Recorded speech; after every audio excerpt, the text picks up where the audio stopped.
ब्राह्मण बनिया, अक्षत्रिय, शूद्र, ये चारों कुल ऊंचा। देखो वाणी में कितना अंतर है पुण्यात्मा।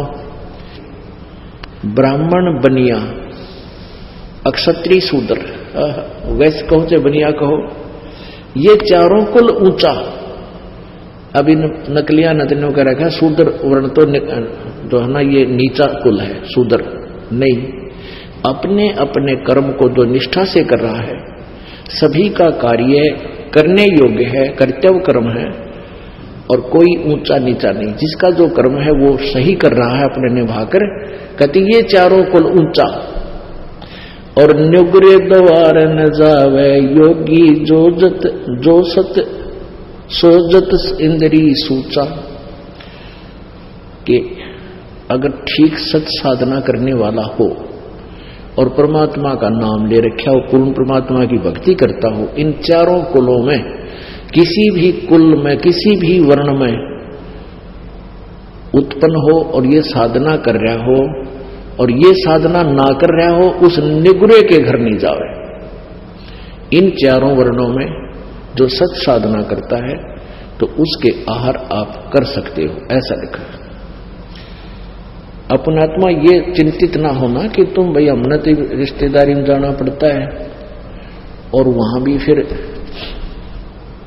रोटी तो खानी ही पड़ती है, मारे भी बाहर लगेगा, वो भी नुग्रे हैं। तो उसका एक बता रखा है एंटीबायोटिक आपको, कि कहते हैं आप वहां जाते हो, खाना खाने नहीं जाते उनके वहां पर, और आपके पास एक ऐसे मंत्र हैं, उस नाम के जाप से, ये तो जो भक्ति नहीं करते ना उन पर असर है, और किसी कारण से आप जी ने कहीं आहार करना पड़ जाता है तो परमात्मा का नाम जाप करते रहिए। और अन्न देव की आरती है छोटी सी, उसको आप कीजिए, आपको हानि होगी नहीं आपको, और जिसका अपना आहार किया उसको पुण्य हो जाएगा। इस तरह मालिक ने बताया। ये तो उनके लिए बताया जो मांगते फिरते हैं और फिर भक्ति की भी रीस करते हैं। पहले तो साधना शास्त्र विरुद्ध, और फिर किसी का भोजन लेकर खा लेते हैं, उनके पास वो भक्ति सत्य है नहीं जो उस पाप के भोजन को हजम कर सके, यानी उससे डिस्टर्ब ना हो। तो आप जी को मंत्र दे रखे हैं, आपका मन वहां रोटी खाने का नहीं था, किसी विशेष उद्देश्य से गए हो, गए को आहार किया है, दिया है, तो आपको हानि नहीं होगी। ये उनको कहा जाता है जो परमात्मा की आड़ में उनको लताड़ा जा रहा है, जो भगत और संत बनकर और फिर मांगते अंडे। क्या बताते हैं? राजा राज रसातल जाई, कौन छती सो डांडे, सब है अपावन कहिए भाई, योगी किस दर हांडे। अब ये संत है ना नकली, ये राजाओं के गणे जाया करते, क्योंकि वहां अच्छी जो है ना उनको पैसे मिलते थे, तो वहां से वो भिक्षा अच्छी मिलती थी, उसके लिए वो दक्षिणा अच्छी मिलती थी। तो यहां बताते हैं राजा राज रसातल जाई, राजा नरक में जाएगा, क्योंकि कौम छती सो डांडे, अब सभी अपावन कहिए भाई, योगी किस तरह हांडे। राजा, जैसे राजा लोग टैक्स लगाते हैं आपके ऊपर, तो उस टैक्स के माध्यम से अच्छे बुरे, गरीब अमीर सबका पैसा राजा के पास जाता है, और उसी से वो अपना निर्वाह करता है, अपनी सेना रखता है, अपने ऐश्वर्य के साधन करता है। उसमें से फिर कहते संत जाके खावे तो वो भी साथ नरक में जावे। एक हलाई सेंस कसाई, पलड़ा बेस बजावे, और कोठे माही नाज घाल के कोरा काल मनावे। एक अलाई होती है, जैसे किसान हल जोतता है ना, और 1 एकड़ मान ले जमीन है 200 फुट लंबा और 220 फुट लंबा और 198 फुट चौड़ा, ऐसा 1 एकड़ होता है। तो उसमें हल से संवारते समय वो लगभग 20 फुट चौड़ा और 180 200 यानी पूरे एकड़ की एक साइड की लंबाई ले लेता। तो उस 20 बाई 220 मान लो, एक हलाई में जो वो हल के द्वारा जमीन खोदता है तो उसमें उसको 1000 कसाईयों जितना पाप बन जाता है। बताओ। और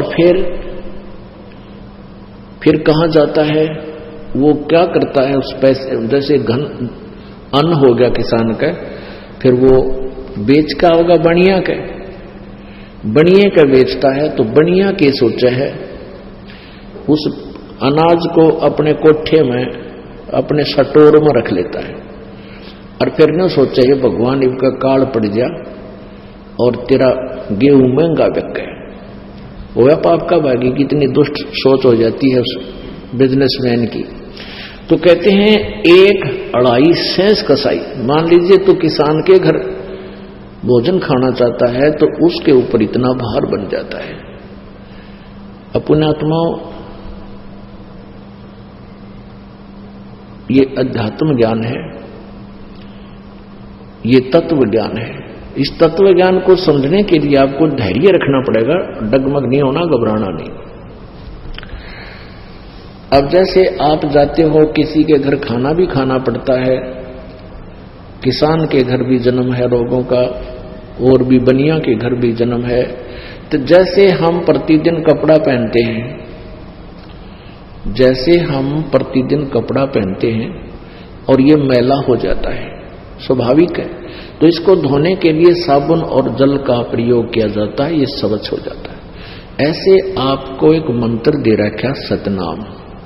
इस सतनाम के जाप से आपके ऊपर ये भार नहीं बनेगा।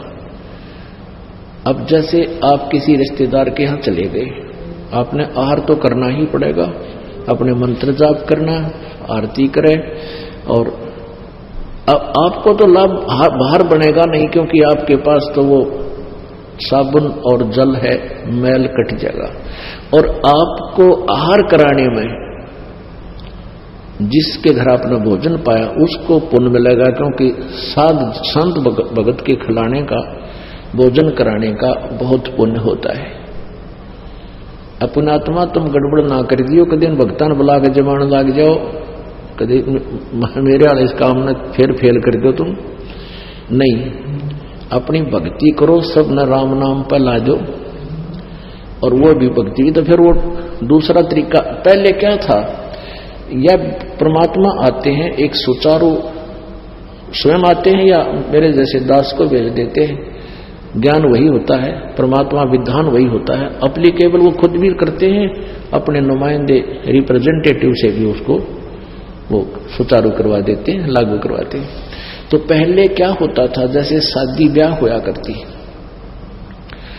ब्याह होता था तो पूरे गांव में से प्रत्येक, पहले तो चूल्हा न्योत होया करता, छोटे घर थे, गांव थे, पूरे के पूरे घर को आमंत्रित करते थे कि आज आपने हमारे घर भोजन खाना है। जिस दिन ब्याह होता था बेटे या बेटी का, तो क्या कारण था कि वो सभी भक्ति करते थे, साधना किया करते थे, और इसी प्रकार उन्होंने अपने समागम शुरू किए थे। भी एक आध्यात्मिक अनुष्ठान भी करते थे, जोत तो अभी भी लगाते, भंडार जब करते हैं ना, ये विवाह शादी में जब जलेबी लाडू बनाते हैं, कहीं रखते हैं, तो जोत अब भी जलाते हैं उसमें। तो अब तो वह लकीर पीट रहे हैं, और आज तुम्हारा खाका ये मैं तुमने बोला, मैं तुम्हारे खाका आया था, इसलिए वो एक परंपरा बनी। पहले ये उद्देश्य था कि सभी भक्ति करते थे और भक्तों को अपने घर पर बुला के आहार कराया करते थे। तो ऐसे फिर वो कभी उनके होता था, वो भी यही लालच करते थे कि सारे भगत आवें, भगवान की यहाँ चर्चा चलावें, अन्न खावें, संत को खिलाने का लाभ मिले। तो ये परंपरा चलती चलती फिर इतनी बिगड़ गई, फिर नौते शुरू हो गए। तुम वो न मारे, नौता दिया था मैं भी उनके देखा हूं, अन्यथा नहीं। तो ये प्रोग्राम तो पहले बिगड़ा हुआ रूप हो गया। तो ऐसे आप अपनी भक्ति करते रहिए, आपको हानि नहीं होगा। जैसे ये दास आपको मना करता है कि जो कोई धार्मिक अनुष्ठान करते हैं, आन उपासना करने वाले, वहां आपको नहीं जाना चाहिए, उस दिन आहार नहीं करना चाहिए वहां पर। क्योंकि उस दिन वहां जाने में आपका सहयोग होगा उस शास्त्र विरुद्ध साधना में। गीता जी अध्याय नंबर 16 के श्लोक नंबर 23 में कहा कि शास्त्र विधि को त्याग कर जो मनमाना आचरण करते हैं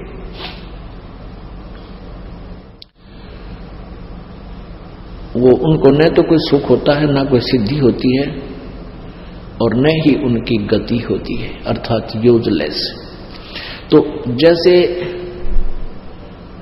शास्त्र विधि त्याग कर मनमाना आचरण करने वाले को परमात्मा के द्रोही कहा है, यानी विधान तोड़ रहा है। जैसे कोई चोरी करता है या कोई और अवैध कार्य करता है, उसमें आप भी सहयोग देते हैं तो दोनों दोषी होते हो, इस प्रकार। और वैसे आप कहीं जाते हो, खाना उद्देश्य है, लेकिन जो मांस मिट्टी शराब वगैरह प्रयोग करते हो उनका तो आहार भी नहीं करना चाहिए। जिस दिन कोई जैसे धार्मिक अनुष्ठान करते हैं या ड्रामाबाजी को 13वीं कोई 17वीं कोई की तो और लड़का हो गया तो और पंगा, तो उनमें नहीं जाना चाहिए आप जी को, बिल्कुल भूल के भी नहीं जाना।